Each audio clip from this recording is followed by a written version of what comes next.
കൃഷ്ണ കൃഷ്ണ ഹരേ ഹരേ ഹരേ രാമ രാമ രാമ ഹരേ ഹരേ ഹരേ കൃഷ്ണ കൃഷ്ണ കൃഷ്ണ ഹരേ ഹരേ ഹരേ രാമ രാമ രാമ ഹരേ ഹരേ ഹരേ കൃഷ്ണ കൃഷ്ണ കൃഷ്ണ ഹരേ ഹരേ ഹരേ രാമ രാമ 81-29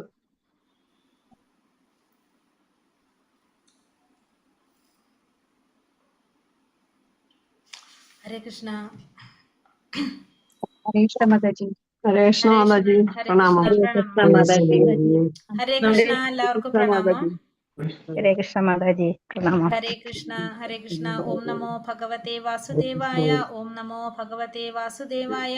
ഓം നമോ ഭഗവതേ വാസുദേവായ. ഓം അജ്ഞാനതിമിരാന്തസ്യ ജ്ഞാനാഞ്ജനാശലാകയ ചക്ഷുരുന്മീലിതം യേന തസ്മൈ ശ്രീ ഗുരവേ നമഃ. നമോ വിഷ്ണുപാദായ കൃഷ്ണപ്രേഷ്ഠായ ഭൂതലേ ശ്രീമതേ ഭക്തിവേദാന്ത സ്വാമിനിധി നാമിനേ. നമസ്തേ സാരസ്വതേ ദേവേ ഗൗരവാണി പ്രചാരിണേ നിർവിശേഷ ശൂന്യവാദി പാശ്ചാത്യദേശതാരിണേ. ജയ ശ്രീകൃഷ്ണ ചൈതന്യ പ്രഭു നിത്യാനന്ദ ശ്രീ അദ്വൈത ഗദാധര ശ്രീവാസാദി ഗൗരഭക്തവൃന്ദ. ഹരേ കൃഷ്ണ കൃഷ്ണ കൃഷ്ണ ഹരേ ഹരേ ഹരേ രാമ രാമ രാമ ഹരേ ഹരേ. ഹരേ കൃഷ്ണ. ശ്രീ രാധാ ഗോവിന്ദ് ടെമ്പിൾ ഇസ്കോൺ മാംഗ്ലൂരിന്റെ ഭഗവത്ഗീത ക്ലാസ്സിലേക്ക് എല്ലാവർക്കും സ്വാഗതം. ഹരേ കൃഷ്ണ. എല്ലാവർക്കും പ്രണാമം. അപ്പൊ നമ്മളിന്ന് സന്യാസത്തിന്റെ പരിപൂർണത അധ്യായം 18 അതിൽ ലാസ്റ്റത്തെ ഭാഗമാണ് നമ്മൾ നോക്കാൻ പോകുന്നത്. എത്ര വരെ നമ്മൾ എടുത്തല്ലേ? 55 വരെ എടുത്തു അല്ലെ നമ്മള്. അപ്പൊ 3 ഗുണത്തിലുള്ള കർമ്മത്തെ കുറിച്ചും കർത്താവിനെ കുറിച്ചും ബുദ്ധിയെ കുറിച്ചൊക്കെയാണ് നമ്മൾ ഇന്നലെ കണ്ടിട്ടുണ്ടാവും അല്ലെ. പിന്നെ ഭഗവാൻ പറഞ്ഞു 55ാമത്തെ ശ്ലോകത്തിൽ എന്താ പറഞ്ഞു? ഭക്തിയിലൂടെ മാത്രമേ ഭഗവാനെ അറിയാനും ഭഗവാന്റെ ദൈവ സാമ്രാജ്യത്തിൽ പ്രാപിക്കാൻ എന്ത് വേണം? ഭക്തിയുടെ സേവനം കൊണ്ട് ഭക്തിയിലൂടെ മാത്രമേ സാധിക്കുള്ളൂ എന്ന് ഭഗവാൻ നമുക്ക് പറഞ്ഞു തന്നു. അതുവരെയാണ് നമ്മൾ എടുത്തിട്ടുണ്ടാവുക. അപ്പൊ 55ാമത്തെ ശ്ലോകത്തിൽ അപ്പൊ ഭഗവാനെ യഥാർത്ഥത്തിൽ അറിയണമെങ്കിൽ ആ ഭക്തിമാർഗം തന്നെയാണ് ഏറ്റവും ഉചിതമായിട്ടുള്ളത്. ജ്ഞാനം കൊണ്ടോ അതല്ലെങ്കിൽ കർമ്മം ചെയ്തുകൊണ്ടോ അതൊന്നും പോരാ. എന്ത് തന്നെ വേണം? ഭക്തി തന്നെ ചെയ്യണം എന്നുള്ളത് നമ്മൾ പറഞ്ഞു. ഇനി അടുത്ത ശ്ലോകത്തിലേക്ക് പോകാം. 56ാമത്തെ ശ്ലോകം. ഹരേ കൃഷ്ണ ഭഗവതേ വാസുദേവായ. ശ്ലോകം 56.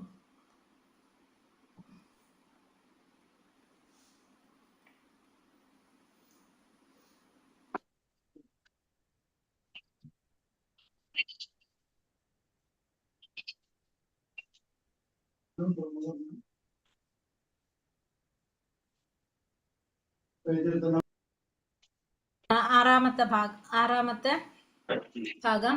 ഓം നമോ ഭഗവതേ വാസുദേവായ.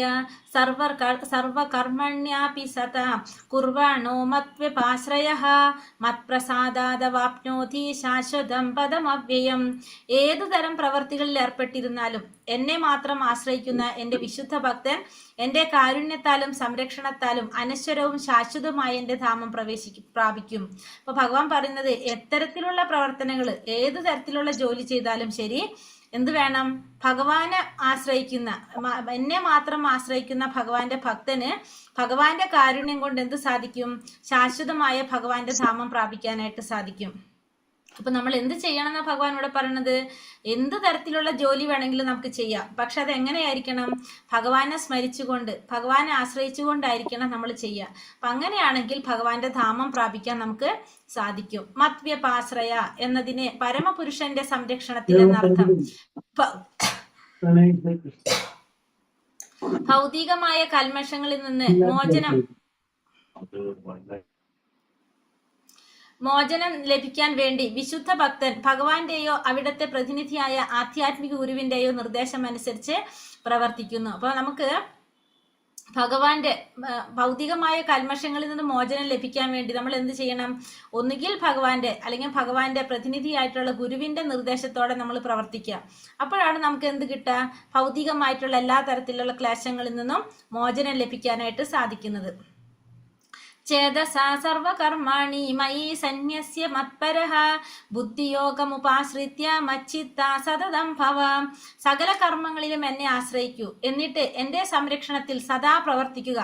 അങ്ങനെയുള്ള ഭക്തിയുടെ സേവനത്തിൽ എന്നെ പറ്റിയുള്ള പൂർണ്ണമായ ബോധവും ഉണ്ടായിരിക്കണം. അപ്പൊ എല്ലാ കർമ്മങ്ങളിലും എന്ത് വേണം? എന്നെ ആശ്രയിക്കണം, എൻ്റെ സംരക്ഷണത്തിൽ സദാ പ്രവർത്തിച്ചു കൊണ്ടിരിക്കുക. അങ്ങനെ ഉള്ള ഭക്തിയുടെ സേവനത്തിൽ എന്തുണ്ടാവും? എന്നെ കുറിച്ചുള്ള പൂർണ്ണമായ ബോധവും ഉണ്ടായിരിക്കണം എന്നാണ് ഇവിടെ പറയുന്നത്. മച്ചിത്ത സർവദുർഗാണി മത്പ്രസാദാതരിഷ്യസി അഥാ ചേതോ മഹങ്കാരൻ നാശോഷ്യസി വിനക്ഷ്യസി. എന്നെ കുറിച്ച് ബോധവാനായിരുന്നാൽ നിനക്ക് എൻ്റെ പ്രസാദം കൊണ്ട് തന്നെ ബദ്ധ ജീവിതത്തിന്റെ സകല ക്ലേശങ്ങളെയും അതിജീവിക്കാൻ കഴിയും.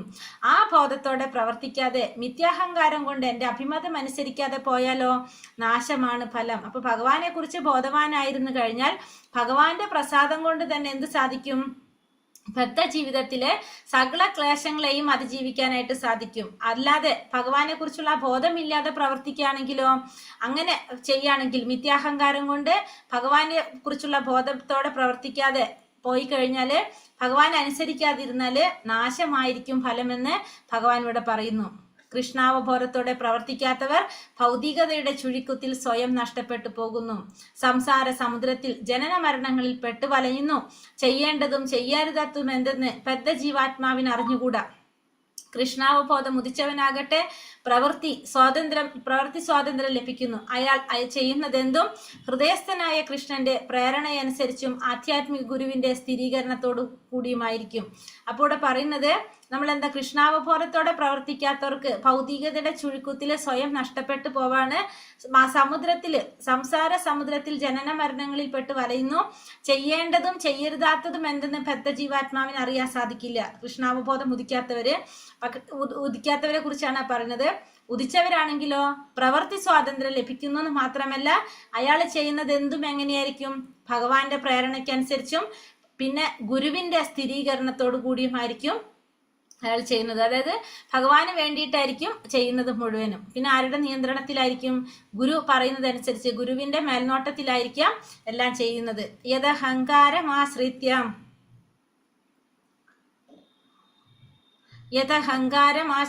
നായോത്സ്യ ഇതി മന്യസേ മിഥ്യൈഷ വ്യവസായസ്തേ പ്രകൃതിം സ്വനിയോഷ്യതി. എൻ്റെ നിർദ്ദേശത്തെ അനുസരിക്കുന്നില്ലെങ്കിൽ, യുദ്ധം ചെയ്യുന്നില്ലെങ്കിൽ നീ വഴിപിഴച്ചു പോകും. മാത്രമല്ല നിന്റെ സ്വഭാവ പ്രകൃതിയാൽ നീ യുദ്ധത്തിൽ ഏർപ്പെടുക തന്നെ വേണം. അപ്പൊ എൻ്റെ നിർദ്ദേശത്തെ അനുസരിക്കുന്നില്ലെങ്കിൽ അഥവാ യുദ്ധം ചെയ്യുന്നില്ലെങ്കിൽ നിനക്ക് എന്ത് സംഭവിക്കും? നീ വഴിപിഴച്ചു പോകും. പിന്നെ നിന്റെ സ്വഭാവ പ്രകൃതിയാൽ നീ എന്ത് ചെയ്യണം? യുദ്ധം ചെയ്യാൻ തന്നെ വേണം. കാരണം അർജുനൻ ആരാണ്? ക്ഷത്രിയനാണ് അല്ലെ. അപ്പൊ ക്ഷത്രിയന്റെ ധർമ്മമാണ് എന്ത്? യുദ്ധം ചെയ്യുക എന്നുള്ളത്. ഭഗവാന്റെ നിർദ്ദേശത്തെ അല്ലെങ്കിൽ ഭഗവത് പ്രതിനിധിയായ ആധ്യാത്മിക ആചാര്യന്റെ നിർദ്ദേശത്തെ ഒരിക്കലും അവഗണിക്കാൻ പാടില്ല. പരമപുരുഷന്റെ കൽപ്പന നിറവേറ്റുന്നതിൽ വൈമുഖ്യം കാണിക്കരുത്. ഭഗവത് ആജ്ഞ നിർവഹിക്കുന്നവർ ഏതവസരത്തിലും സുരക്ഷിതരായിരിക്കും. അപ്പൊ ഭഗവാന്റെ ആജ്ഞ നിർവഹിക്കുന്നവര് എല്ലാ തരത്തിലും എങ്ങനെയായിരിക്കും? ഏതൊരു അവസരത്തിലും അവര് സുരക്ഷിതരായിരിക്കുകയും ചെയ്യും. സ്വഭാവജേന കൗന്ദേയ നിബദ്ധാസ്വേന കർമ്മണ കർത്തും നേച്ഛസി യന്മോഹാത് കരീഷ്യാസാവശോപിതത്. അല്ലയോ പാർത്ഥ, വ്യാമോഹം കൊണ്ട് നീ ഇപ്പോൾ എൻ്റെ ആജ്ഞ നിറവേറ്റാൻ മടിക്കുന്നു. എന്നാൽ സ്വാഭാവികമായ കർമ്മത്തിന്റെ പ്രേരണയ്ക്ക് വഴങ്ങി അനിഷ്ടമായി തോന്നുന്ന അതേ കർമ്മം നിനക്ക് ചെയ്യേണ്ടി വരും. ഇപ്പൊ നീ വ്യാമോഹം കൊണ്ട് നീ എന്ത് ചെയ്യാണ്? എൻ്റെ ആജ്ഞ നിറവേറ്റാൻ നീ ഇപ്പൊ മടിക്കാണ്. പക്ഷെ അർജുനൻ ക്ഷത്രിയനാണ് അല്ലെ. ക്ഷത്രിയനായതുകൊണ്ട് തന്നെ സ്വാഭാവികമായിട്ടുള്ള കർമ്മത്തിന്റെ പ്രേരണയ്ക്ക് വഴങ്ങി അർജുനൻ എന്ത് ചെയ്യേണ്ടി വരും? ഇപ്പോ അനിഷ്ടമായിട്ട് പറയുന്ന അതേ കർമ്മം നിനക്ക് ചെയ്യേണ്ടതായിട്ട് വരുമെന്നുള്ളത് ഭഗവാൻ ഇവിടെ ഓർമ്മപ്പെടുത്താണ്. ഇനി അടുത്ത 7ാമത്തെ ഭാഗം 61 മുതൽ 63 വരെയുള്ള ശ്ലോകം. ഈശ്വര സർവഭൂതാനാം ഹൃദയശാർജുന തിഷ്ഠതി ഭ്രാമയാൻ സർവഭൂതാനി യന്ത്രാരൂഢാനി മായയാ. അർജുന, പരമപുരുഷൻ എല്ലാവരുടെയും ഹൃദയത്തിൽ കുടികൊള്ളുകയും ഭൗതിക ശക്തിയാൽ നിർമ്മിതമായ യന്ത്രത്തിൽ എന്ന പോലെ സ്ഥിതി ചെയ്യുന്ന ജീവാത്മാക്കളുടെ ഭ്രമണത്തെ നിയന്ത്രിക്കുകയും ചെയ്യുന്നു. അപ്പൊ എല്ലാവരുടെ ഉള്ളിലും ആരുണ്ട്? പരമാത്മാവായിട്ട് ഭഗവാൻ ഇരിക്കുന്നുണ്ട്. ആ പരമപുരുഷനായിട്ടുള്ള ഭഗവാൻ ഉണ്ട്. ആ ഭഗവാൻ ഭൗതിക ശക്തിയാൽ നിർമ്മിതമായ യന്ത്രത്തിൽ എന്ന പോലെ, ഭൗതിക ശക്തി കൊണ്ട് നിർമ്മിച്ച യന്ത്രം പ്രവർത്തിക്കുന്നത് പോലെ എല്ലാ ജീവാത്മാക്കളുടെയും ഭ്രമണത്തെ നിയന്ത്രിക്കുകയാണ് ചെയ്യുന്നത്. അപ്പൊ എല്ലാ ജീവാത്മാക്കളുടെയും ഭ്രമണത്തെ നിയന്ത്രിക്കുകയാണ് ആര്? ഭഗവാൻ. എങ്ങനെയാണോ ഒരു ഭൗതികമായ ശക്തി കൊണ്ട് നിർമ്മിച്ചൊരു യന്ത്രം പ്രവർത്തിക്കുന്നത്, അതേപോലെ എല്ലാവരുടെ ഉള്ളിലിരിക്കുന്ന പരമാത്മാവായിട്ടുള്ള ഭഗവാൻ ജീവാത്മാക്കളുടെ ഭ്രമണത്തെ നിയന്ത്രിക്കുന്നു. ഉഗ്രവേഗതയിൽ ഒരു കാറിൽ സഞ്ചരിക്കുന്നവൻ വേഗത കുറഞ്ഞ ഒന്നിൽ സഞ്ചരിക്കുന്നവനേക്കാൾ വേഗത്തിൽ പോകുന്നു. കാർ ഓടിക്കുന്ന വ്യക്തികൾ ഏതരക്കാരാണെന്നുള്ളത് പ്രശ്നമല്ല. ഇക്കാര്യത്തിൽ ഓരോ ജീവസത്തയ്ക്കും അതിന് മാത്രം അനുയോജ്യമായ ഒരു ശരീരമാണ് പരമാത്മാവിന്റെ പ്രേരണ മൂലം പ്രകൃതി നൽകുന്നത്. ആ ജീവന്റെ ജന്മാന്തര തൃഷ്ണകൾക്കനുസരിച്ച് പ്രവർത്തിക്കാനുള്ള സാഹചര്യങ്ങളാൽ ഉണ്ടാക്കുന്നതാണ് അതിന്റെ ഉദ്ദേശ്യം. അപ്പോൾ ഓരോ ജീവാത്മാവിനും ആ ശരീരം ലഭിക്കുന്നത് എങ്ങനെയാണ്? പരമാത്മാവിന്റെ പ്രേരണ അനുസരിച്ചാണ് പ്രകൃതി ആ ശരീരം നൽകുന്നത്. അതെന്തിനാണ് ആ ശരീരം അങ്ങനെ നൽകുന്നത്? ജീവാത്മാക്കളുടെ ജന്മാന്തര തൃഷ്ണകള്, ആഗ്രഹങ്ങൾക്കനുസരിച്ച് പ്രവർത്തിക്കാനുള്ള ഒരു സാഹചര്യം ഉണ്ടാക്കി കൊടുക്കുകയാണ് ഇവിടെ ആരുദ്ദേശിക്കുന്നത്? ഭഗവാൻ ചെയ്യുന്നത്. തമേവ ശരണം ഗച്ഛ സർവഭാവേന ഭാരത തത്പ്രസാദാത് പരാം ശാന്തിം സ്ഥാനം പ്രാപ്സ്യാസി ശാശ്വതം. ഹേ ഭാരത, ആ പരമപുരുഷൻ ആത്മാർപ്പണം ചെയ്യൂ. അവിടുത്തെ പ്രസാദം കൊണ്ട് നീ പരമമായ ശാന്തി നേടും, ശാശ്വതമായ പരമപദം പ്രാപിക്കും. അപ്പൊ ആ പരമപുരുഷൻ എന്ത് ചെയ്യണം? ആത്മാർപ്പണം ചെയ്യണം. അവിടുത്തെ പ്രസാദം കൊണ്ട് തന്നെ പരമമായ ശാന്തി നേടാനും ശാശ്വതമായ പരമപദം പ്രാപിക്കാനും ആർക്ക് സാധിക്കും? ആത്മാർപ്പണം ചെയ്യുന്നവർക്ക് സാധിക്കും. അതായത് ശരീരം കൊണ്ടും ആത്മാവ് കൊണ്ടും മനസ്സുകൊണ്ടും ഭഗവാന് കീഴടങ്ങാം. അങ്ങനെ ഭഗവാൻ ആത്മാർപ്പണം ചെയ്തു കഴിഞ്ഞാൽ ഭഗവാന്റെ പ്രസാദം കൊണ്ട് തന്നെ പരമമായ ശാന്തി നേടാനും ആ ശാശ്വതമായിട്ടുള്ള പരമപദം പ്രാപിക്കാനും അവർക്ക് സാധിക്കും. ഇതി തേ ജ്ഞാനമാഖ്യാതം ഗുഹ്യാത് ഗുഹ്യതരം മയ വിമൃശൈതദശേഷേണ യഥേച്ഛസി തഥാ കുരു. ഇപ്രകാരം അതിരഹസ്യമായ ജ്ഞാനമാണ് ഞാൻ നിനക്ക് വിവരിച്ചു തന്നത്. ഇനി സമഗ്രമായി ആലോചിച്ചതിന് ശേഷം ഹിതമെന്ന് തോന്നുന്നതെന്തോ അത് ചെയ്യുക. അപ്പൊ അർജുനൻ ഇത്രയും പറഞ്ഞു കൊടുത്തത് ഏറ്റവും രഹസ്യമായ, ഏറ്റവും ശ്രേഷ്ഠമായ കാര്യങ്ങളാണ് ഇപ്പൊ ഞാൻ നിനക്ക് പറഞ്ഞു തന്നത്. ഇനി നീ എന്ത് ചെയ്യാ? സമഗ്രമായി ആലോചിച്ചതിന് ശേഷം നിനക്ക് എന്താണോ ഹിതമെന്ന് തോന്നുന്നത്, ഏതാണോ ശരിയെന്ന് തോന്നുന്നത്, അത് നീ ചെയ്യൂ എന്നാണ് ഇവിടെ ഭഗവാൻ അർജുനനോട് പറയുന്നത്. യഥേച്ഛസി തഥാ കുരു. ഹിതം എന്ന് തോന്നുന്നത് എന്തോ അത് ചെയ്യുക എന്ന വാക്കുകൾ ജീവാത്മാവിനുള്ള അല്പമാത്രമായ സ്വാതന്ത്ര്യത്തിൽ ഈശ്വരൻ ഇടപെടില്ലെന്നും ജനിപ്പിക്കുന്നു. അപ്പൊ നമുക്ക് എന്ത് മനസ്സിലാക്കാം? ജീവാത്മാവ് ചെയ്യുന്ന ഓരോ കാര്യങ്ങളും ജീവാത്മാവിന്റെ അല്പമായ സ്വാതന്ത്ര്യം കൊണ്ട് ചെയ്യുന്നതാണ്. അതിൽ ആർക്ക് ബന്ധമില്ല, ആരിടപെടുന്നില്ല, ഭഗവാൻ അതിൽ ഇടപെടുന്നില്ല എന്നുള്ളത് ഇവിടെ നമുക്ക് മനസ്സിലാക്കി തരാണ്. എട്ടാമത്തെ ഭാഗം 64 മുതൽ 66 വരെയുള്ള ശ്ലോകങ്ങള്. സർവ ഗുഹ്യതമം ഭൂയ ശൃണുമേ പരമം വചഃ ഇഷ്ടോസി മേ ദൃഢമിതി തതോ വക്ഷ്യാമി തേ ഹിതം. എനിക്ക് എത്രയും പ്രിയപ്പെട്ട സുഹൃത്തായതിനാലാണ് പരമഗുഹ്യമായ ജ്ഞാനം, സർവോത്തമമായ ഈ ഉപദേശം നിനക്ക് നൽകുന്നത്. ഇനിയും കേൾക്കൂ, നിന്റെ മേന്മയ്ക്ക് വേണ്ടിയാണിത്. അപ്പോ നീ എന്റെ സുഹൃത്തായതുകൊണ്ട്, എനിക്ക് ഏറ്റവും പ്രിയപ്പെട്ട സുഹൃത്തായതുകൊണ്ടാണ് ഈ പരമഗുഹ്യമായിട്ടുള്ള ഈ ജ്ഞാനം, ആ സർവോത്തമമായിട്ടുള്ള ഉപദേശം നിനക്ക് ഞാൻ നൽകുന്നത്. ഇനിയും കേൾക്കൂ. ഇതെന്തിനാ പറയുന്നതെല്ലാം? നിന്റെ നന്മയ്ക്ക് വേണ്ടിയിട്ടാണ് ഞാൻ ഇതെല്ലാം നിനക്ക് പറഞ്ഞു തരുന്നത് എന്ന് ഭഗവാൻ പറയാണ് ഇവിടെ. എന്താണ് ഭഗവാൻ എന്നിട്ട് പറയുന്നത്? മന്മനാഭവ മത്ഭക്തോ മത്യാജീമാ നമസ്കുരു മാമേ വൈഷ്യസി സത്യം തേ പ്രതിജാനേ പ്രിയോസിമേ.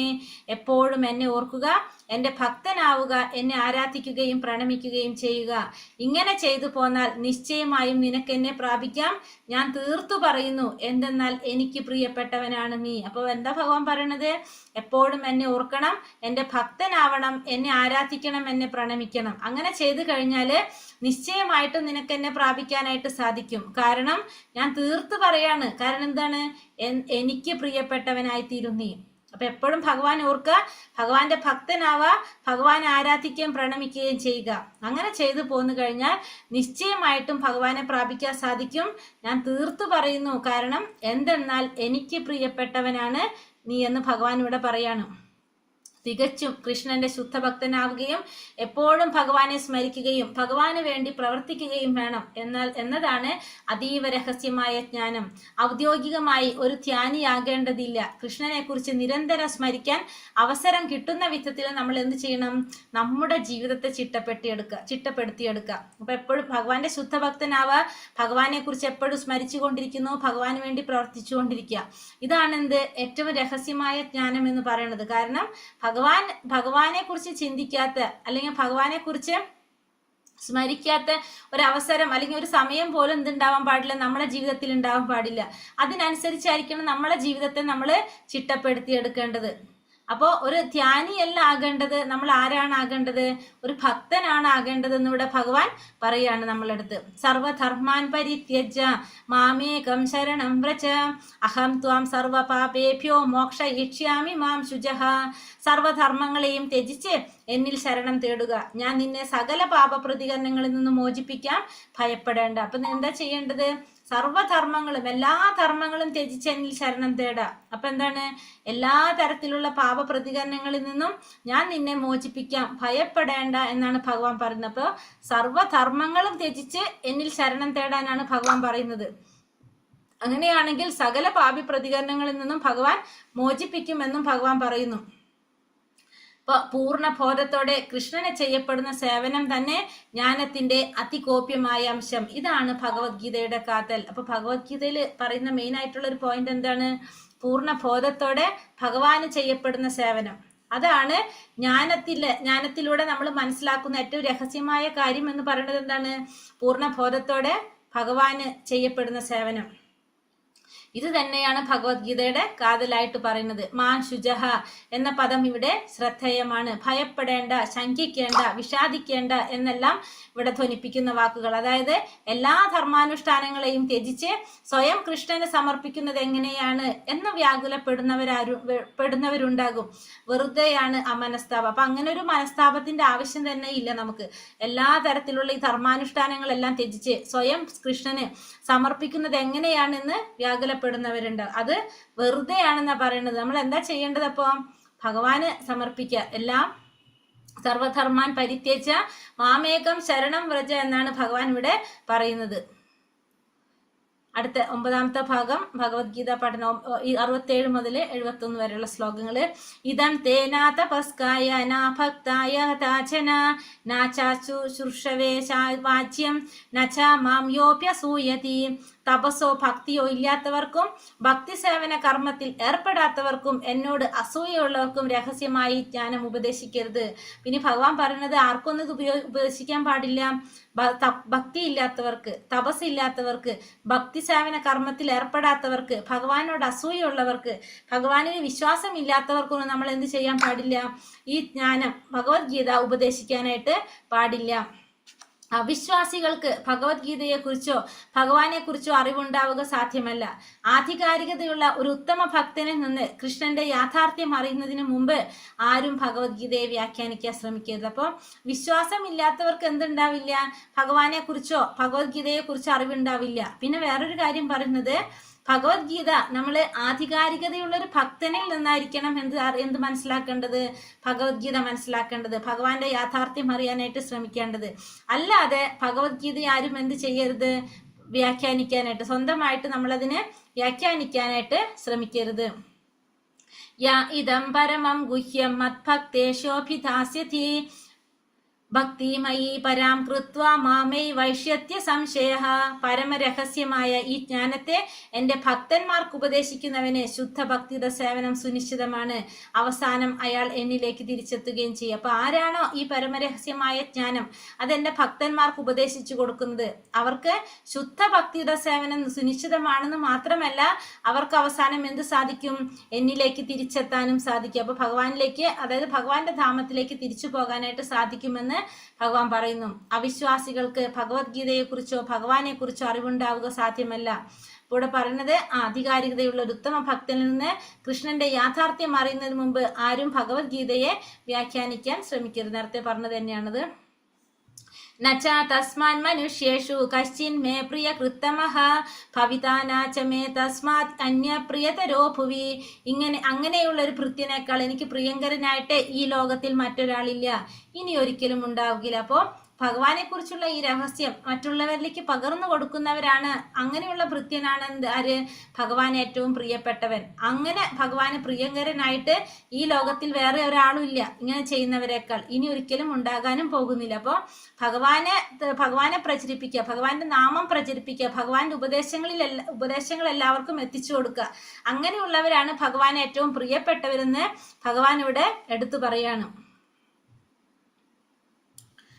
ആത്യക്ഷതേ ച ഇമാം ധർമ്മ്യം സംവാദമാവയോ ജ്ഞാനയജ്ഞേന തേനാഹം ഇഷ്ടസ്യാമീതി മേ മതിഹി. നമ്മൾ തമ്മിൽ നടത്തുന്ന പാവനമായ ഈ സംഭാഷണം പഠിച്ചറിയുന്നവർ ബുദ്ധി കൊണ്ട് എന്നെ ആരാധിക്കുകയാണ് ചെയ്യുന്നതെന്ന് ഞാൻ പ്രഖ്യാപിക്കുന്നു. അപ്പൊ ഭഗവാൻ ഒന്നുകൂടി പറയാണ്, നമ്മൾ തമ്മിൽ നടത്തുന്ന ഈ സംഭാഷണം പഠിക്കുന്നവർ എങ്ങനെയാണ്? ബുദ്ധി കൊണ്ട് എന്നെ ആരാധിക്കുകയാണെന്ന് കൂടി ഞാൻ പ്രഖ്യാപിക്കുന്നു. അപ്പൊ ഭഗവത്ഗീത പഠിക്കുന്നവര് ഭഗവാനെ ആരാധിക്കുകയാണ്. എങ്ങനെ? ബുദ്ധി കൊണ്ട് ഭഗവാനെ ആരാധിക്കുകയാണെന്ന് ഭഗവാൻ പറയുന്നു. ശ്രദ്ധാവാനാനസൂയശ്ച ഋണുയാതാപി യോ നരഃ സോപി മുക്തശുഭാൻ ലോകൻ പ്രാപ്നുയാത് പുണ്യകർമ്മണാം. അസൂയ തീണ്ടാതെയും വിശ്വാസത്തോടു കൂടിയും ഇത് ശ്രദ്ധിക്കുന്നവൻ പാപ പ്രതികരണങ്ങളിൽ നിന്ന് മുക്തനായി പുണ്യാത്മാക്കൾ വാഴുന്ന ശുഭകരങ്ങളായ ലോകങ്ങളിലെത്തും. ആരാണോ അസൂയയില്ലാതെ വിശ്വാസത്തോടു കൂടി ഇത് ശ്രവിക്കുന്നത്, ഭഗവത്ഗീത ശ്രവിക്കുന്നത്, അവർക്ക് എന്ത് സാധിക്കും? അവരുടെ പാപ പ്രതികരണങ്ങളിൽ നിന്നെല്ലാം മുക്തരായിട്ട് പുണ്യാത്മാക്കൾ വാഴുന്ന ശുഭകരങ്ങളായിട്ടുള്ള ലോകങ്ങളിൽ എത്താനായിട്ട് അവർക്ക് സാധിക്കും. അപ്പൊ അവരുടെ പാപങ്ങളെല്ലാം ഇല്ലാതാക്കാൻ എന്തുകൊണ്ട് സാധിക്കും? ഈ ഭഗവത്ഗീത ശ്രവണം കൊണ്ട് സാധിക്കും. എങ്ങനെയാണ് ചെയ്യേണ്ടത്? അസൂയയില്ലാതെ, ഭഗവാനോട് അസൂയയില്ലാതെ ഭഗവാനിലുള്ള വിശ്വാസത്തോടു കൂടിയായിരിക്കണം നമ്മൾ അത് ശ്രവിക്കേണ്ടത്. ഇനി 72-73 ശ്ലോകത്തില് പറയുന്നത് നോക്കാം. കച്ചിദേതശ്രുതം പാർത്ഥ ത്വയൈകാഗ്രേണ ചേതസ കച്ചിദജ്ഞാന സമ്മോഹ പ്രാണാഷ്ടസ്തേ ധനഞ്ജയ. കുന്തിപുത്രനായ ധനഞ്ജയ, നീ ഇതെല്ലാം ശ്രദ്ധയോടുകൂടി കേട്ടില്ലേ? അജ്ഞാനത്തിൽ നിന്നുള്ളവായ നിന്റെ വ്യാമോഹം ഇപ്പോൾ നീങ്ങില്ലേ? അപ്പൊ അർജുനനോട് ഭഗവാൻ ചോദിക്കാണ്, നിന്റെ സംശയങ്ങളെല്ലാം തീർന്നില്ലേ? നീ പറഞ്ഞതൊക്കെ ശ്രദ്ധയോടുകൂടി കേട്ടില്ലേ? അപ്പൊ അജ്ഞാനം കൊണ്ടാണ് നിനക്ക് ഇത്തരത്തിലുള്ള വ്യാമോഹം, ഇത്തരത്തിലുള്ള സംശയങ്ങളെല്ലാം വന്നത്. ഇപ്പൊ അതെല്ലാം തീർന്നില്ലേ? നിന്റെ വ്യാമോഹം ഇപ്പോൾ നീങ്ങിയില്ലെന്ന് അർജുനനോട് ഭഗവാൻ ചോദിക്കാണ്. ഭഗവത്ഗീത ഒരു കവിയോ നോവലിസ്റ്റോ എഴുതിയ ഒരു സാധാരണ പുസ്തകമല്ല. പരമദിവ്യോത്തമ പുരുഷൻ തന്നെ പറഞ്ഞതാണ്. കൃഷ്ണനിൽ നിന്നോ അഥവാ ഭഗവാന്റെ പ്രതിപുരുഷനായ ഒരു യഥാർത്ഥ ആധ്യാത്മിക ഗുരുവിൽ നിന്നോ ഈ ഉപദേശങ്ങൾ കേൾക്കാൻ ഭാഗ്യമുണ്ടായവൻ മുക്തനാകുമെന്നുറപ്പാണ്. അയാൾ അജ്ഞാന തമസിൽ നിന്ന് മോചിതനാകും. അപ്പൊ ഭഗവത്ഗീത നമുക്കറിയാം ഒരു സാധാരണ പുസ്തകമല്ല, സാധാരണ ഒരു കവിയോ നോവലിസ്റ്റോ എഴുതിയൊരു പുസ്തകമല്ല അത്. കാരണം എന്താണ്? ഭഗവാന്റെ ഉപദേശങ്ങളാണത്, ഭഗവാനാണത് പറഞ്ഞിരിക്കുന്നത്. അപ്പൊ ഭഗവാനിൽ നിന്ന് അല്ലെങ്കിൽ ഭഗവാന്റെ ഉത്തമ ഭക്തന്മാരിൽ നിന്ന്, ആധ്യാത്മിക ഗുരുക്കന്മാരിൽ നിന്നാണ് നമ്മൾ എന്ത് ശ്രവിക്കേണ്ടത്? ഭഗവത്ഗീത ശ്രവിക്കേണ്ടത്, ഈ ഉപദേശങ്ങൾ കേൾക്കേണ്ടത്. അങ്ങനെ കേൾക്കുന്നവർക്ക് എന്താണ്? മുക്തനാകാൻ സാധിക്കുമെന്നുള്ളത് ഉറപ്പാണ്. കാരണം അവർക്ക് അജ്ഞാനത്തിന്റെ ഇരുട്ടിൽ നിന്ന് എന്ത് സംഭവിക്കും? മോചനം ലഭിക്കും. അർജുന ഉവാച നഷ്ടോ മോഹസ്മൃതിർലബ്ധ ത്വത്പ്രസാദാന്മയാച്യുത സ്ഥിതോസ്മി ഗത സന്ദേഹ കരിഷ്യേ വചനം തവ. അർജുനൻ പറഞ്ഞു, അല്ലയോ പ്രിയപ്പെട്ട കൃഷ്ണ, ഹേ അച്യുത, ഇപ്പോൾ എൻ്റെ വ്യാമോഹം തീർന്നു.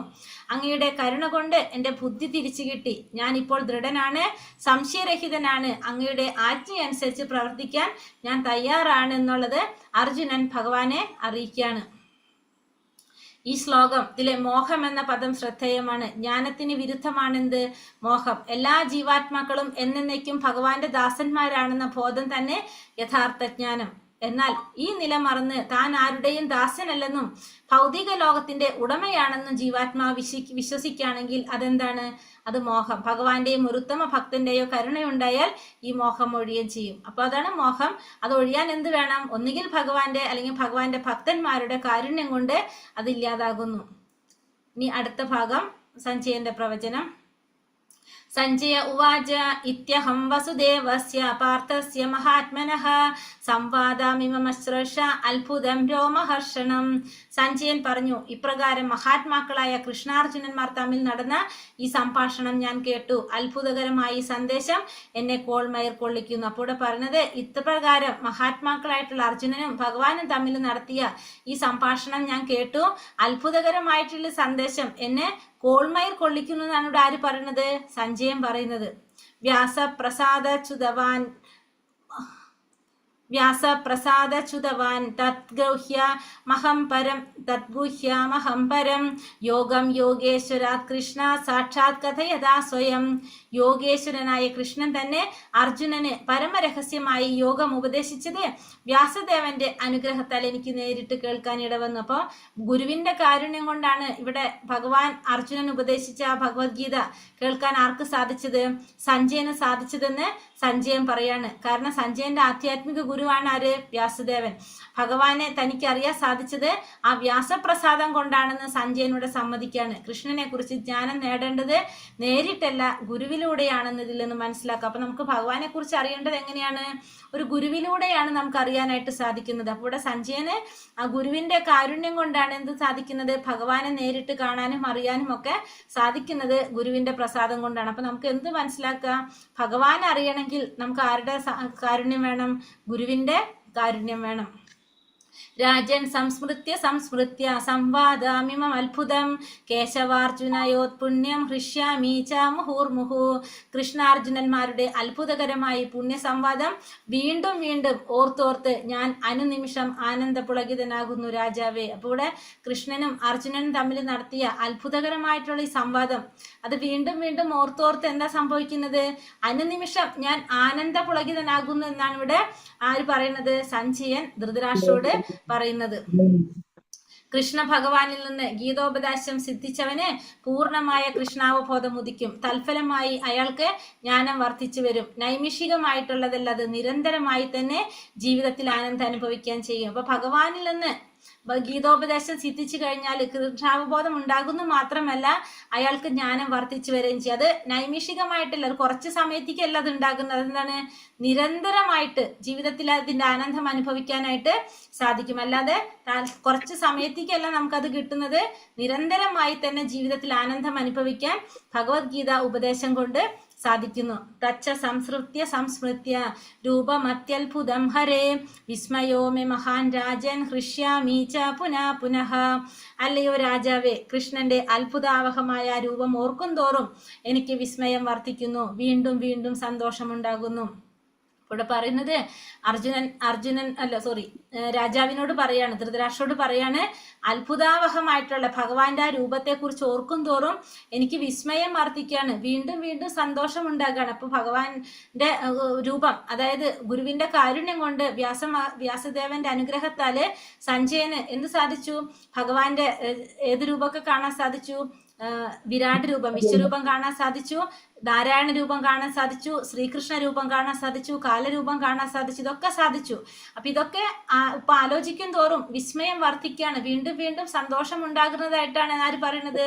സഞ്ജയൻ പറയുന്നത്. അത്ഭുതത്തോടു കൂടിയാണ് ഇതൊക്കെ ആര് ഓർക്കുന്നത്? സഞ്ജയൻ ഓർക്കുന്നത്. യത്ര യോഗേശ്വര കൃഷ്ണോ യത്ര പാർത്ഥാധനുർധരഃ തത്ര ശീർവിജയോ ഭൂതിർധ്രുവാനിധിർമതിർമമ. യത്ര യോഗേശ്വര കൃഷ്ണോ യത്ര പാർത്ഥാധനുർധരഃ തത്ര ശീർവിജയോ ഭൂതിർധ്രുവാനിധിർമതിർമമ. എവിടെ യോഗേശ്വരനായ കൃഷ്ണനുണ്ടോ, എവിടെ വില്ലാളി വീരനായ അർജുനനുണ്ടോ, അവിടെയാണ് ഐശ്വര്യവും വിജയവും അസാധാരണ ശക്തിയും നീതിയും ഉള്ളത്. ഇതാണ് എൻ്റെ അഭിപ്രായം. അപ്പൊ എവിടെയാണ് യോഗേശ്വരനായ കൃഷ്ണനുള്ളത്, വില്ലാളി വീരനായ അർജുനനുള്ളത് എവിടെയാണോ അവിടെയാണ് എന്തുണ്ടാകുന്നത്? ഐശ്വര്യം ഉണ്ടാകുന്നത്, വിജയം ഉണ്ടാകുന്നത്, അസാധാരണ ശക്തി ഉണ്ടാകുന്നത്, നീതി ഉണ്ടാകുന്നത്. ഇതാണ് ആരുടെ അഭിപ്രായം? സഞ്ജയന്റെ അഭിപ്രായം. അപ്പൊ അവിടെ യോഗേശ്വരനായ കൃഷ്ണനുണ്ടോ, എവിടെ വില്ലാളി വീരനായ അർജുനനുണ്ടോ, അവിടെ എന്തുണ്ടാവും? ഐശ്വര്യവും വിജയവും അസാധാരണ ശക്തിയും നീതിയും ഉള്ളത്. ഇതാണ് സഞ്ജയന്റെ അഭിപ്രായം. സഞ്ജയൻ എന്തുകൊണ്ടാണ് അഭിപ്രായം പറയുന്നത്? ഇവിടെ എന്താ പറഞ്ഞ എത്ര യോഗേശ്വര കൃഷ്ണോ എത്ര പാർത്ഥാധനുർധരഃ തത്ര ശീർ വിജയോ ഭൂതിർ ധ്രുവ നിധിർമതിർമമ. എവിടെ യോഗേശ്വരനായ കൃഷ്ണനുണ്ടോ, എവിടെ വില്ലാളി വീരനായ അർജുനനുണ്ടോ, അവിടെയാണ് ഐശ്വര്യവും വിജയവും അസാധാരണ ശക്തിയും നീതിയും ഉള്ളത്. ഇതാണ് എൻ്റെ അഭിപ്രായം എന്നൂടെ സഞ്ജയൻ പറയുന്നത്. അപ്പൊ സഞ്ജയൻ എന്തുകൊണ്ട് അഭിപ്രായം പറയുന്നത്? നമ്മൾ ഭഗവത്ഗീത തുടങ്ങുന്നത് എങ്ങനെയാണ്? ധൃതരാഷ്ട്ര ചോദ്യത്തിലൂടെയാണ് അല്ലെ. എന്താ ധൃതരാഷ്ട്ര ചോദിച്ചത്? ധർമ്മക്ഷേത്രേ കുരുക്ഷേത്രേ സമവേദായു ഉത്സവഃ മാമക പാണ്ഡവാശ്ചൈവ കിമ കുർവത സഞ്ജയ. സഞ്ജയനോട് ധൃതരാഷ്ട്ര ചോദിക്കുകയായിരുന്നു, എന്റെ മക്കളും പാണ്ഡപുത്രരും ഇവർക്ക് എന്ത് സംഭവിച്ചു, അവരെന്താണ് ചെയ്യുന്നത് എന്നാണ് ആര് ചോദിച്ചത്? ധൃതരാഷ്ട്ര ചോദിച്ചത്. അപ്പോൾ അവിടെ സഞ്ജയൻ എന്താ പറയുന്നത്? എവിടെയാണോ യോഗേശ്വരനായ കൃഷ്ണനുള്ളത്, എവിടെയാണോ വില്ലാളി വീരനായ അർജുനനുള്ളത്, അവിടെയാണ് എന്തുണ്ടാകുന്നത്? ഐശ്വര്യവും വിജയവും അസാധാരണ ശക്തിയും നീതിയും ഉണ്ടാകുന്നത്. ഇതാണ് എൻ്റെ അഭിപ്രായം. അപ്പൊ ധൃതരാഷ്ട്ര ചോദ്യത്തിന് ഇവിടെ ആരും ഉത്തരം കൊടുക്കാണ്? സഞ്ജയൻ പറയുന്നതാണ്. ധൃതരാഷ്ട്ര തന്റെ കക്ഷിക്ക് വിജയം പ്രതീക്ഷിക്കേണ്ട എന്ന് സഞ്ജയൻ നേരിട്ട് പറയുന്നു. കൃഷ്ണൻ കൂടെയുള്ളത് കൊണ്ട് അർജുനന്റെ കക്ഷി ജയിക്കുമെന്ന് ഉറപ്പിക്കുക. അപ്പോൾ ധൃതരാഷ്ട്ര പുത്രന്മാർക്ക് വിജയം പ്രതീക്ഷിക്കേണ്ട എന്നുള്ളത് സഞ്ജയൻ അവിടെ പറയാണ്. കൃഷ്ണൻ കൂടെയുള്ളത് കൊണ്ട് അർജുനന്റെ കക്ഷിയായിരിക്കും വിജയിക്കുമെന്ന് ഉറപ്പിക്കാം. ഭഗവത്ഗീതയിൽ 5 പ്രധാന വിഷയങ്ങളാണ് ചർച്ച ചെയ്യപ്പെടുന്നത്. പരമദിവ്യോത്തമ പുരുഷൻ, ഭൗതിക പ്രകൃതി, ജീവാത്മാവ്, ശാശ്വതമായ കാലം, കർമ്മം എന്നിവ. ഈ 5ഉം ഭഗവാൻ കൃഷ്ണനെ ആശ്രയിച്ചാണ് നിലനിൽക്കുന്നത്. അപ്പൊ എല്ലാതും എങ്ങനെയാ നിലനിൽക്കുന്നത്? ഭഗവാനെ ആശ്രയിച്ചാണ് ഇതെല്ലാതും നിലനിൽക്കുന്നത്. ഹരേ കൃഷ്ണ കൃഷ്ണ കൃഷ്ണ ഹരേ ഹരേ, ഹരേ രാമ രാമ രാമ ഹരേ ഹരേ. പഞ്ചകൽപതരൂപേശ്ച കൃപാ സിന്ധോഭ്യവച പതിതാനാം പാവനേഭ്യോ വൈഷ്ണവേഭ്യോ നമോ നമ. അനന്തകോടി വൈഷ്ണവ ഭക്തവൃന്ദി കി ജയ്. ശ്രീല പ്രഭുപാദ് കി ജയ്. ഗുരുദേവ് കി ജയ്. നിത്തായ് ഗൗരപ്രമാനന്ദേ ഹരി ഹരി ബോൽ. ഹരേ കൃഷ്ണ. അപ്പൊ നമ്മൾ ഇന്ന് 55 തൊട്ടല്ലേ എടുത്തത്? 56 തൊട്ട് അല്ലെ. 55ാമത്തെ ശ്ലോകത്തിൽ നമുക്ക് പറഞ്ഞു ഭക്തിയിലൂടെ മാത്രമേ ഭഗവാൻ അറിയാൻ സാധിക്കുള്ളൂ. 56ാമത്തെ ശ്ലോകത്തിൽ പറഞ്ഞു എല്ലാ ജോലികളും നമുക്ക് ചെയ്യാം, പക്ഷെ എങ്ങനെ ചെയ്യണം? ഭഗവാന് വേണ്ടി ചെയ്യണം, ഭഗവാന്റെ കൃപ കൊണ്ട്. അപ്പൊ എന്ത് സാധിക്കും? ആ ഭക്തന് ശാശ്വതമായിട്ടുള്ള ഭഗവാന്റെ ധാമം പ്രാപിക്കാനായിട്ട് സാധിക്കും. അപ്പൊ നമുക്ക് എല്ലാ ജോലി ചെയ്യാം, ഒപ്പം തന്നെ എന്ത് ചെയ്യണം? ഭഗവാന്റെ സ്മരണയോട്. അപ്പൊ അതായത് കർമ്മം ചെയ്യണം, അത് ഭക്തിയോടെ ചെയ്യുക എന്നുള്ളതാണ് ഭഗവാനോട് പറയുന്നത്. അടുത്ത ശ്ലോകത്തിൽ പറഞ്ഞെന്താണ്? എല്ലാ പ്രവർത്തനങ്ങളും ഭഗവാന് സമർപ്പിച്ചുകൊണ്ട് ചെയ്യണം. അവിടെ എന്ത് ചെയ്യണം? എപ്പോഴും ഭഗവാനെ സ്മരിക്കുക. അവിടെ നമുക്ക് എന്താണ് ആവശ്യം? ഭഗവാനെ ആശ്രയിക്കുക, ഭഗവാന്റെ സദാ സംരക്ഷണത്തിൽ ഏർപ്പെടുക. അങ്ങനെയുള്ളവന് എന്തുണ്ടാവും? ഭക്തിയുടെ സേവനത്തിൽ എന്നെ പറ്റിയുള്ള പൂർണ്ണ ബോധം ഉണ്ടായിരിക്കും എന്നുള്ളത് പറയണം അവിടെ. അടുത്ത ശ്ലോകത്തില് 58ാമത്തെ ശ്ലോകത്തിൽ എന്താ പറയുന്നത്? എന്നെ കുറിച്ച് പൂർണ്ണ ബോധവാനായിരുന്നു കഴിഞ്ഞാല് എല്ലാ തരത്തിലുള്ള പ്രതിസന്ധികളെയും അതിജീവിക്കാൻ സാധിക്കും. മാത്രമല്ല ഭഗവാന്റെ പ്രസാദം കൊണ്ട് തന്നെ എല്ലാ ക്ലേശങ്ങളും ഇല്ലാതാക്കാൻ പറ്റും. പിന്നെ അങ്ങത് പ്രവർത്തിക്കാത്തവാണെങ്കിലോ അവർക്ക് നാശമായിരിക്കും ഫലമെന്നും ഭഗവാൻ പറയുന്നു. പിന്നെ അടുത്ത 59ാമത്തെ ശ്ലോകത്തിൽ പറഞ്ഞു, ഭഗവാന്റെ നിർദ്ദേശം അനുസരിക്കുന്നില്ലെങ്കിൽ, അതായത് യുദ്ധം ചെയ്യുന്നില്ലെങ്കിൽ നിനക്ക് എന്ത് സംഭവിക്കും? നിനക്ക് വഴിപിഴച്ചു പോകുന്ന പറയുന്നത്. കാരണം നീ ക്ഷത്രിയനായതുകൊണ്ട് നിന്റെ സ്വഭാവ പ്രകൃതിയാൽ നീ എന്ത് ചെയ്യണം? യുദ്ധം ചെയ്യണം എന്നുള്ളത് ഭഗവാൻ ഇവിടെ അർജുനനെ ഓർമ്മിപ്പിക്കാണ്. 60ാമത്തെ ശ്ലോകത്തിൽ പറഞ്ഞു എന്താണ്? നീ വ്യാമോഹം കൊണ്ട് നിന്റെ ആജ്ഞ നിറവേറ്റാൻ മടിച്ചാലും നിന്റെ സ്വാഭാവികമായിട്ടുള്ള ആ കർമ്മത്തിന്റെ പ്രേരണയ്ക്ക് വഴങ്ങിയിട്ട് നീ എന്ത് ചെയ്യേണ്ടി വരും? നിനക്ക് ഇഷ്ടമില്ലെങ്കിൽ പോലും നീ ആ പ്രവൃത്തി ചെയ്യേണ്ടതായിട്ട് വരുന്നുള്ളതും ഭഗവാൻ ഇവിടെ അർജുനനെ ഓർമ്മിപ്പിക്കുകയാണ്. പിന്നെ അടുത്തതില് ഭഗവാൻ പറയുന്നത് എന്താണ്? എല്ലാ ജീവാത്മാക്കളുടെയും ഹൃദയത്തിൽ പരമാത്മാവായിട്ട് ഭഗവാൻ സ്ഥിതി ചെയ്യുന്നുണ്ട്. ഓരോരുത്തരുടെയും ചിന്തകളും ആഗ്രഹങ്ങളും എല്ലാം ആർക്കറിയാം? ഭഗവാൻ അറിയാം. അങ്ങനെ ഒരു ഭൗതിക ശരീരം ഒരു യന്ത്രം പോലെയാണ്. അപ്പോൾ ആ യന്ത്രം പോലെ ഭഗവാൻ എന്ത് ചെയ്യാണ്? ആ ജീവാത്മാക്കളുടെ ഭ്രമണത്തെ നിയന്ത്രിക്കുകയാണ്. അപ്പോൾ ഒരു ഭൗതിക യന്ത്രം പ്രവർത്തിക്കുന്ന പോലെ ഭഗവാൻ എല്ലാ ജീവാത്മാക്കളുടെ പ്രവർത്തികളെ നിയന്ത്രിക്കുന്നത് ആരാണ്? എല്ലാം നിയന്ത്രിക്കുന്നത്, ജീവാത്മാക്കളെ നിയന്ത്രിക്കുന്നത് ഭഗവാനാണ്. ഭഗവാൻ ഇല്ലാതെ ഒന്നും നമുക്ക് ചെയ്യാനായിട്ടോ ഒന്നും നടക്കില്ല എന്നുള്ളതും കൂടി അവിടെ പറയാണ്. മാർഗദർശിയും ഭഗവാനാണ്, അപ്പോ സാക്ഷിയും ഭഗവാനാണ്. അടുത്തത് ഭഗവാൻ എന്താ പറഞ്ഞത്? ആ പരമപുരുഷനെ ശരണാഗതി പ്രാപിക്കാനാണ് ഇവിടെ പറയുന്നത്. അങ്ങനെ ഭഗവാന്റെ പ്രസാദം കൊണ്ട് തന്നെ നമുക്ക് എന്ത് സാധിക്കും? സമാധാനം കൈവരിക്കാൻ സാധിക്കും, ശാശ്വതമായിട്ടുള്ള ധാമം പ്രാപിക്കാനും സാധിക്കും. അപ്പോൾ നമ്മൾ എന്ത് ചെയ്യേണ്ടത്? ഭഗവാനെ ആശ്രയിക്കുക എന്നുള്ളതാണ് ഭഗവാൻ ഇവിടെ പറയുന്നത്. അടുത്ത ശ്ലോകത്തില് നമുക്ക് തീരുമാനങ്ങൾ എടുക്കാനുള്ള അവസരം ആർക്കുണ്ട്? നമുക്കുണ്ട് എന്നുള്ളത് പറയാണ് ഇവിടെ. 63-ാമത്തെ ശ്ലോകം അല്ലെ. 63-ാമത്തെ ശ്ലോകത്തിൽ എന്താ പറഞ്ഞ? ഇപ്രകാരം അതിരഹസ്യമായ ജ്ഞാനമാണ് നിനക്ക് വിവരിച്ചു തരുന്നത്. ഇനി നമ്മൾ എന്ത് ചെയ്യാ? ഹിതമെന്ന് തോന്നുന്നത് എന്തോ അത് ചെയ്യാനാണ് അർജുനനോട് പറഞ്ഞത്. അപ്പൊ തീരുമാനം എടുക്കാനുള്ള അവസരം ആർക്ക് കൊടുക്കാണ്? അർജുനന് കൊടുക്കാണ്. നിനക്ക് ഇഷ്ടമുള്ളത് നീ ചെയ്യാം, നിനക്കിപ്പോ എല്ലാ കാര്യങ്ങളും ഞാൻ പറഞ്ഞു തന്നു, ഇനി തിരഞ്ഞെടുക്കേണ്ടത് ആരാണ്? നീയാണെന്നുള്ളത് അർജുനനോട് ഭഗവാൻ പറയാണ്. പിന്നെ പറയുന്നു, അർജുനൻ എന്തുകൊണ്ടാണ് ഭഗവാൻ ഇതൊക്കെ പറഞ്ഞു കൊടുത്തത്? നീ എൻ്റെ പ്രിയപ്പെട്ട സുഹൃത്തായതുകൊണ്ടാണ് ഈ പരമരഹസ്യമായ ജ്ഞാനം ഞാൻ നിനക്ക് പറഞ്ഞു തന്നത്. സർവോത്തമമായിട്ടുള്ള ഈ ഉപദേശം നിനക്ക് നൽകുന്നത് അതുകൊണ്ടാണ്. ഇത് എന്തിനാ പറഞ്ഞു തന്നത്? നിന്റെ മേന്മയ്ക്ക് വേണ്ടിയിട്ടാണ് ഇതൊക്കെ ഞാൻ നിനക്ക് പറഞ്ഞു തന്നത് എന്നുള്ളതും പറയാണ്. അപ്പൊ എന്താണ് ഇനി ആ ജ്ഞാനം പകർന്നു കൊടുക്കുന്നത്? എന്താണ് പറഞ്ഞു കൊടുക്കുന്നത്? അപ്പോൾ 4 നിർദ്ദേശങ്ങളാണ് ഭഗവാൻ അവിടെ പറയുന്നത്. ഒന്ന്, എപ്പോഴും ഭഗവാനെ ഓർക്കണം, ഭഗവാന്റെ ഭക്തനാവണം, ഭഗവാനെ ആരാധിക്കണം, പിന്നെ ഭഗവാനെ പ്രണമിക്കണം. ഈ 4 കാര്യങ്ങളാണ് ചെയ്യേണ്ടത്. അങ്ങനെ ചെയ്യുന്നവർക്ക് തീർച്ചയായിട്ടും ഭഗവാനെ പ്രാപിക്കാനായിട്ട് സാധിക്കും. ഇതാണ് ഭഗവാൻ പറയുന്നത്. ഭഗവാൻ പറയുന്നത് എനിക്ക് പ്രിയപ്പെട്ടവനാണെന്ന്. അപ്പൊ ഭഗവാൻ നൽകുന്ന ഒരു വാഗ്ദാനാണ് അവിടെ. നമ്മളോട് 4 കാര്യങ്ങളാണ് ഭഗവാൻ മുന്നോട്ട് വെക്കുന്നത്, 4 നിർദ്ദേശങ്ങൾ. എന്തൊക്കെയാണ്? ഒന്ന്, എപ്പോഴും ഭഗവാനെ സ്മരിക്കണം, ഭഗവാന്റെ ഭക്തനാവണം, ഭഗവാനെ ആരാധിക്കണം, ഭഗവാനെ പ്രണമിക്കണം. ഇത് ചെയ്യുന്നവരെ ഒരിക്കലും എന്തില്ല, ഭഗവാൻ അവർക്ക് എനിക്ക് പ്രിയപ്പെട്ടവനാണ് നീ. അപ്പൊ ഇങ്ങനെ ചെയ്യുന്നവര് ഭഗവാന് പ്രിയപ്പെട്ടവനായിരിക്കും എന്നുള്ളത് ഭഗവാൻ പറയാണ്. അങ്ങനെ ചെയ്തു കഴിഞ്ഞാൽ തീർച്ചയായിട്ടും ഭഗവാനെ പ്രാപിക്കാനായിട്ട് സാധിക്കും. അപ്പോൾ ഇവിടെ ഭഗവാൻ പറയുന്ന ഒരു വാഗ്ദാനാണ് നമുക്ക് ഈ പറഞ്ഞത്. അടുത്ത ശ്ലോകത്തില് ഭഗവാൻ പറഞ്ഞ എന്താണ്? സർവധർമ്മങ്ങളും ത്യജിച്ച് എന്നിൽ ശരണം പ്രാപിക്കുക. അങ്ങനെയാണെങ്കിൽ സകല പാപ പ്രതികരണങ്ങളിൽ നിന്നും ഞാൻ മോചിപ്പിക്കും, ഭയപ്പെടേണ്ട എന്നൊരു ഉറപ്പും കൂടി ആര് നൽകുന്നുണ്ട്? ഭഗവാൻ തരുന്നുണ്ട്. എല്ലാ തരത്തിലുള്ള ധർമ്മങ്ങളും ഉപേക്ഷിച്ച് ഭഗവാനെ മാത്രം ശരണം പ്രാപിച്ച എല്ലാ പാപങ്ങളിൽ നിന്നും മോചിപ്പിക്കുക എന്നുള്ളൊരു ഉറപ്പും നമുക്കിവിടെ ആര് നൽകുന്നു? ഭഗവാൻ നൽകുന്നുണ്ട്. അപ്പൊ ഇതാണ് ഈ ഭഗവത്ഗീതയില് മുഴുവനായിട്ട് നമുക്ക് തരുന്ന ഒരു ഉപദേശം എന്ന് പറയുന്നത്. അപ്പോൾ ഭഗവത്ഗീതയുടെ ഹൃദയം എന്നറിയപ്പെടുന്ന ഒരു ശ്ലോകം ഇതാണ്. മെയിനായിട്ട് ഭഗവത്ഗീതയിൽ നമുക്ക് പറഞ്ഞിരുന്ന ഏറ്റവും പ്രധാനപ്പെട്ട ശ്ലോകം എന്ന് പറയുന്നത് ഇതാണ്. എല്ലാ ധർമ്മങ്ങളും വിട്ട് ഭഗവാനെ ശരണം പ്രാപിക്കുകയാണെങ്കിൽ എല്ലാ പാപങ്ങളിൽ നിന്ന് നമ്മളെ മോചിപ്പിക്കും എന്നുള്ളത് ഉറപ്പ് പറയുന്നത്. ഇനി ആരോടൊക്കെ ഭഗവത്ഗീത പറഞ്ഞു കൊടുക്കരുതെന്ന് പറയുന്നു? തപസ് ഭക്തി ഇല്ലാത്തവർക്ക്, അല്ലെങ്കിൽ കേൾക്കാൻ താല്പര്യമില്ലാത്തവർക്ക്, ഭഗവാനിൽ വിശ്വാസം ഇല്ലാത്തവർക്കൊന്നും എന്ത് പറഞ്ഞു കൊടുക്കരുത്? ഈ അതിരഹസ്യമായിട്ടുള്ള ഈ ജ്ഞാനം പറഞ്ഞു കൊടുക്കരുത് എന്നുള്ളതും ഭഗവാൻ പറയുന്നു. പിന്നെ അടുത്തതിൽ പറയാണ്, ഈ രഹസ്യമായ ജ്ഞാനം പറഞ്ഞു കൊടുക്കുന്നവര് ഭഗവാൻ ഏറ്റവും പ്രിയപ്പെട്ടവരാണ്. അപ്പൊ ഏറ്റവും പ്രധാനപ്പെട്ട ഒരു മഹത്തായിട്ടുള്ള ഒരു സേവനമാണ് എന്ത്? ഭഗവാന്റെ ഉപദേശങ്ങൾ പ്രചരിപ്പിക്കുക എന്നുള്ളത്. അപ്പൊ അത്തരം ഒരു ഭക്തൻ ഭഗവാന് പ്രിയപ്പെട്ടവനായിരിക്കും. അത് ഏറ്റവും പ്രധാനപ്പെട്ട സേവനങ്ങളിൽ ഒന്നാണ് എന്ത്?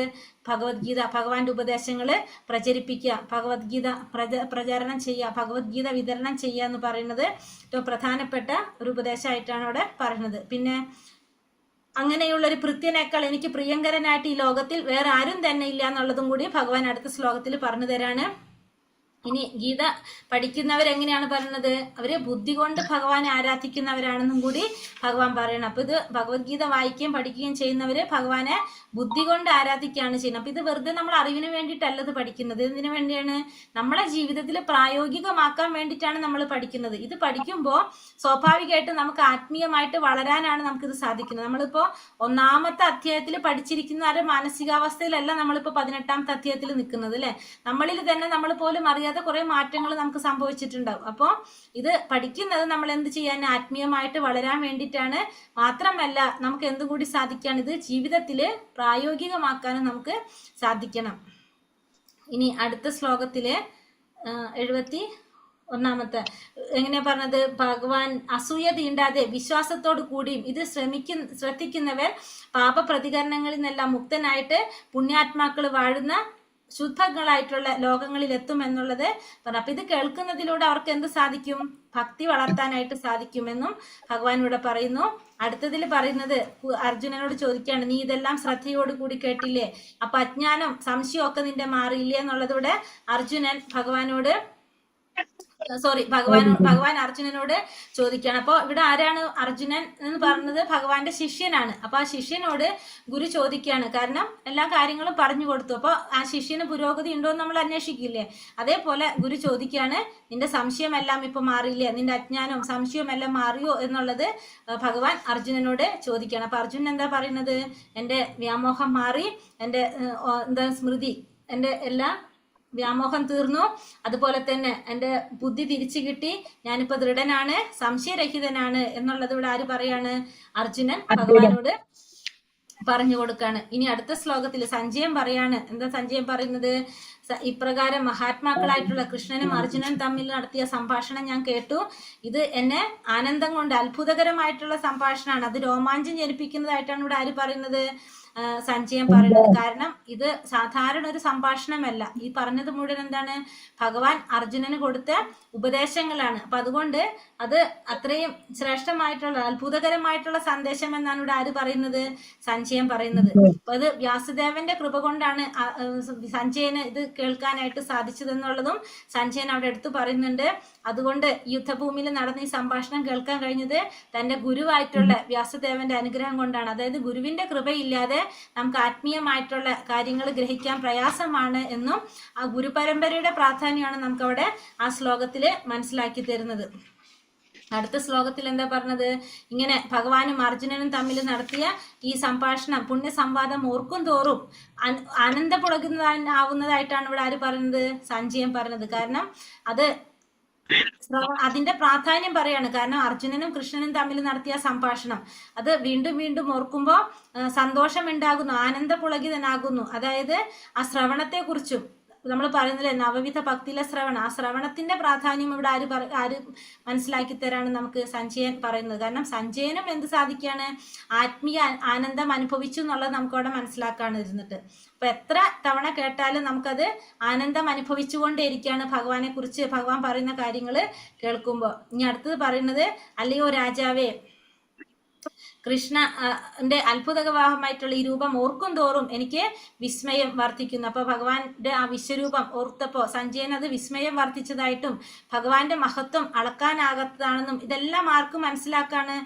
സഞ്ജയൻ മനസ്സിലാക്കണം. അപ്പൊ അത് ഓർത്തോർത്ത് അദ്ദേഹത്തിന് എന്താണ്? അത്ഭുതാവഹമായിട്ടുള്ള രൂപം അതൊക്കെ ഓർക്കും തോറും വിസ്മയം വർദ്ധിച്ച് വീണ്ടും വീണ്ടും സന്തോഷം ഉണ്ടാകുന്നതായിട്ടാണ് സഞ്ജയൻ ആരോട് പറയുന്നത്? ധൃതരാഷ്ട്രോട് പറയുന്നത്. എന്നിട്ട് ലാസ്റ്റ് പറയാണ്, എവിടെയാണ് യോഗേശ്വരനായ കൃഷ്ണനുള്ളത്?